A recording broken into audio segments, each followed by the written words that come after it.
புதுச்சேரிக்கு கூடுதல் பொறுப்பாக அல்லாமல் துணைநிலை ஆளுநரை நியமிக்க வேண்டும் என்ற அரசியல் கட்சிகளின் கோரிக்கை 4 ஆண்டுகளுக்கு பிறகு நிறைவேறியுள்ளது. புதுச்சேரிக்கு கூடுதல் பொறுப்பாக அல்லாமல் துணைநிலை ஆளுநரை நியமிக்க வேண்டும் என்ற அரசியல் கட்சிகளின் கோரிக்கை 4 ஆண்டுகளுக்கு பிறகு நிறைவேறியுள்ளது.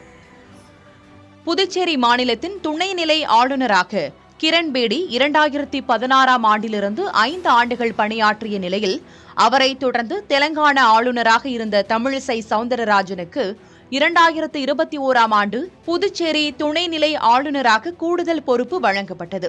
தொடர்ந்து கடந்த மார்ச் மாதம் CP ராதாகிருஷ்ணன் பொறுப்பு துணைநிலை ஆளுநராக பணியாற்றி வந்த நிலையில் புதுச்சேரி மாநிலத்தின் புதிய துணைநிலை ஆளுநராக கைலாஷ்நாதனை நியமித்து குடியரசுத் தலைவர் திரௌபதி முர்மு உத்தரவிட்டுள்ளார்.